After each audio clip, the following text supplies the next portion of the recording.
السلام عليكم ورحمة الله.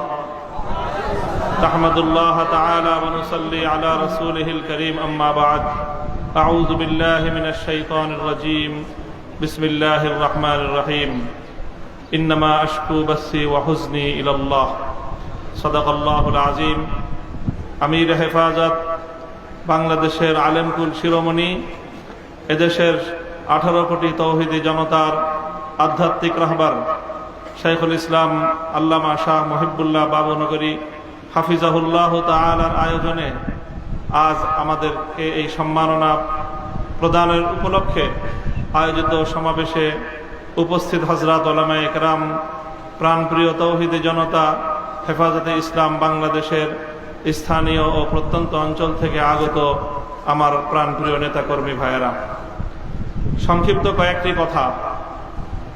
আমি এবং আমার সহকর্মী, আমরা আপনাদের ভাইয়েরা যারা দীর্ঘ কারাবরণ করেছি, কারাভোগ করেছি, আমাদের কারামুক্তির পর দেশব্যাপী আপনারা যে আবেগ এবং উচ্ছ্বাস প্রকাশ করেছেন, আমাদেরকে যে আপনারা সাহস জুগিয়েছেন, এর মাধ্যমে একদিকে আমাদেরও দায়িত্ব বেড়েছে, আর একদিকে আপনাদেরও দায়িত্ব অনেক বেড়ে গিয়েছে। প্রথমে আমি আমাদের দায়িত্বের কথাটা বলি। আলহামদুলিল্লাহ, আমাদের কষ্ট হয়েছে। আমরা এটা বলবো না যে জালিমের জিন্দানখানায় আমাদের কষ্ট হয়নি, তা নয়। আপনজন থেকে বিচ্ছিন্ন থাকা, স্বাধীনতার জীবন হরণ করে বন্দি খাঁচায় আমাদেরকে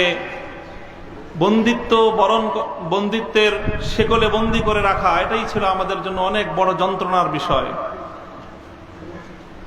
সেই বন্দিত্ব থেকে মুক্তির পর দেশব্যাপী হেফাজতে ইসলামের নেতাকর্মীরা এবং সারা দেশের দলমত নির্বিশেষে সকল শ্রেণী ও পেশার তৌহিদি জনতা যেভাবে কারামুক্ত হেফাজত নেতৃবৃন্দকে উচ্ছ্বাসের সাথে, আবেগের সাথে বরণ করে নিয়েছেন, তাতে আমরা বুঝতে পারছি যে আমাদের আগামী দিনে আমাদের দায়িত্ব অনেক বেশি। এবং আলহামদুলিল্লাহ, আল্লাহ পাক রব্বুল আলামিনের নিকট আফিয়াত চেয়ে আল্লাহ আমাদের জন্য সহজ করুন, এই দোয়া করে শপথের বাণী উচ্চারণ করতে চাই। আমাদের সকল কারাবন্দীদের পক্ষ থেকে আমি সে কথা উচ্চারণ করতে চাই।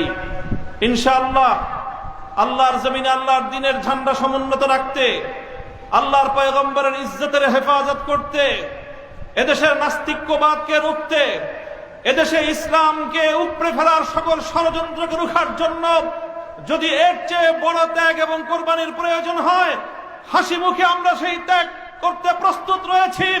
জীবন দিতে হলে জীবন দিতে প্রস্তুত রয়েছি। সন্তানদেরকে যদি ইতিম করতে হয়, সেজন্য আমরা প্রস্তুত রয়েছি। স্ত্রীদেরকে যদি বিধবা করতে হয়, সেজন্য আমরা প্রস্তুত রয়েছি।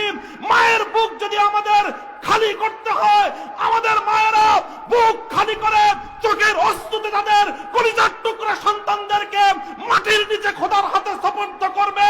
কিন্তু ইসলামের জন্য, ইসলামের বিপক্ষ কোন শত্রুর সাথে এক মুহূর্তের জন্য আপোষ করতে প্রস্তুত না।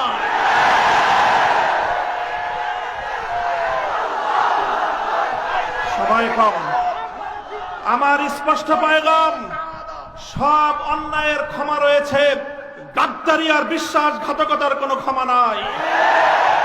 যারা গাদ্দার এবং বিশ্বাসঘাতক হিসেবে পরিচিত হবে, প্রমাণিত হবে, আগামী দিনে তাওহীদি জনতা তাদেরকে ঠাঁই দেবেন না।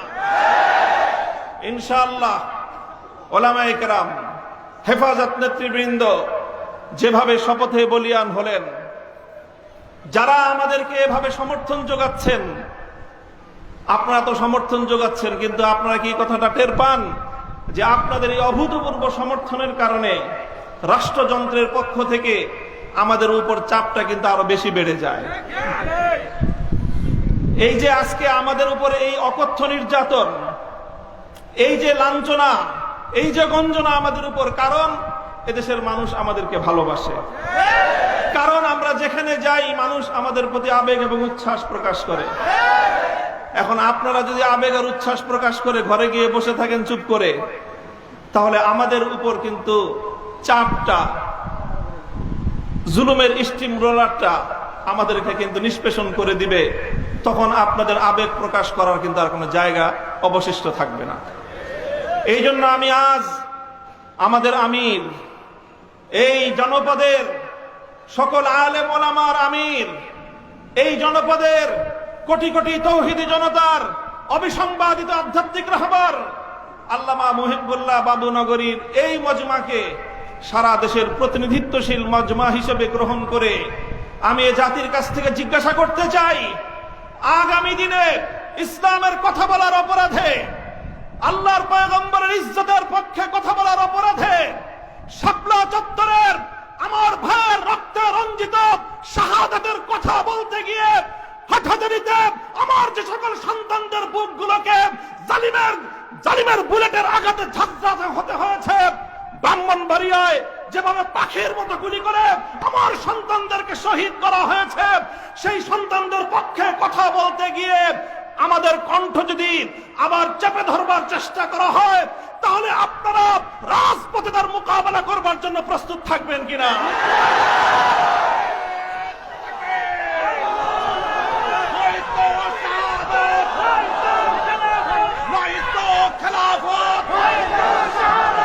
সংগ্রামী সাথী ও বন্ধুগণ,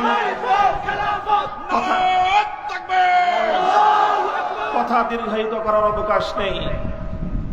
আমি আমার দীর্ঘ কারাবন্দিত্বের সময়ে আল্লাহ পাক রব্বুল আলামিনের রহমতের উপর আমার আস্থা, অবিচল বিশ্বাস ছিল যে আল্লাহ রব্বুল আলামিন নতিজা ভালো করবেন, উত্তম ফলাফল আমাদেরকে দিবেন, সে আস্থা এবং বিশ্বাস ছিল। প্রথম দিকে যখন আমাদের মরহুম আমির হেফাজত আল্লামা জুনায়েদ বাবুনগরী হাফিজাহুল্লাহ তাআলা, তাকে আমরা জীবিত রেখে কারাগারে বন্দী হয়েছিলাম, তার উপর একটা বড় আমাদের আস্থা ছিল যে তিনি ইনশাআল্লাহ এই বন্দী মজলুম আলেমদের জন্য, শহীদ আমাদের সন্তানদের জন্য, ব্রাহ্মণবাড়িয়ায় নির্বিচারে হত্যাকাণ্ডের শিকার আমার শহীদ ভাইদের এই হত্যার বিচার আমাদের এই জন্মভূমিতে প্রতিষ্ঠিত করবার জন্য তিনি বলিষ্ঠ ভূমিকা পালন করবেন। আমাদের কারাবন্দীদের পক্ষে তিনি জাতিকে, জনমতকে সংগঠিত করবার জন্য বলিষ্ঠ ভূমিকা রাখবেন। কিন্তু আল্লাহ রাব্বুল আলামিনের ফয়সালা ছিল ভিন্ন কিছু। আমরা কারাবন্দী হওয়ার কিছুদিনের মধ্যেই সেই মর্মান্তিক শোক সংবাদটিও আমাদেরকে সহ্য করতে হয়েছে। আল্লামা জুনায়েদ বাবুনগরী রাহিমাহুল্লাহ তাআলা শাহাদাত বরণ করেছেন। আল্লামা জুনায়েদ বাবুনগরী শাহাদাত বরণ করেছেন।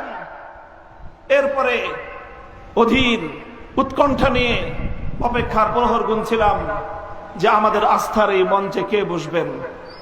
যখন জানতে পারলাম ওলি ইবনে ওলি, এ জাতির শ্রেষ্ঠ সন্তান, আস্থার মূর্ত প্রতীক আল্লামা শাহ মুহিবুল্লাহ বাবুনগরী হাফিজাহুল্লাহ তাআলা ইমারতের এই ঝান্ডা তিনি নিজ হাতে তুলে নিয়েছেন, সিজদায় শুকর আদায় করেছি, আস্থায় বুক বেঁধেছি যে ইনশাআল্লাহ একদিকে তিনি আরশের মালিকের সঙ্গে রাতের বেলায় চোখের অশ্রু ছেড়ে তিনি এই সংকট উত্তরণের জন্য আল্লাহ পাক রব্বুল আলামিনের সাহায্যকে জমিনে টেনে আনবার জন্য চেষ্টা করবেন, অপরদিকে তিনি জীবন দিবেন, কিন্তু কোন জালিমের রক্তচক্ষুকে পরোয়া করবেন না, কোন জালিমের সামনে তিনি মাথা নোয়াবেন না।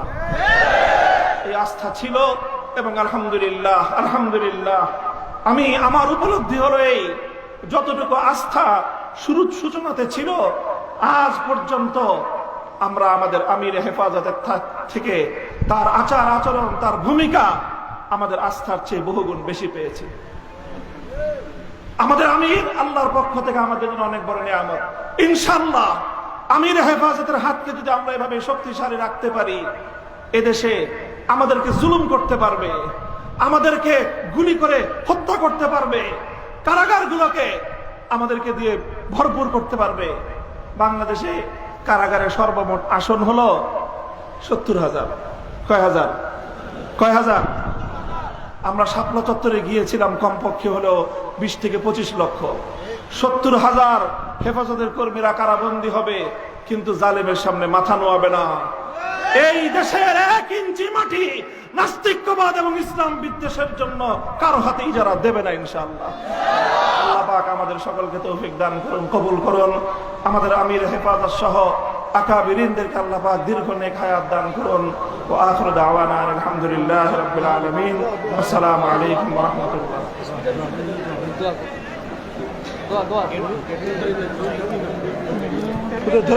একজন ধরেন মাইকটা ধরেন শুধু।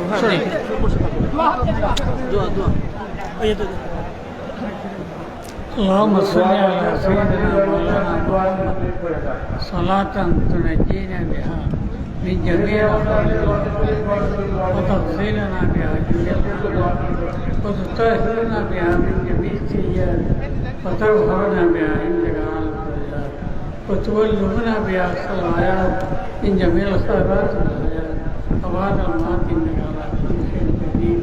اللهم اعز الاسلام والمسلمين واغفر للكفرة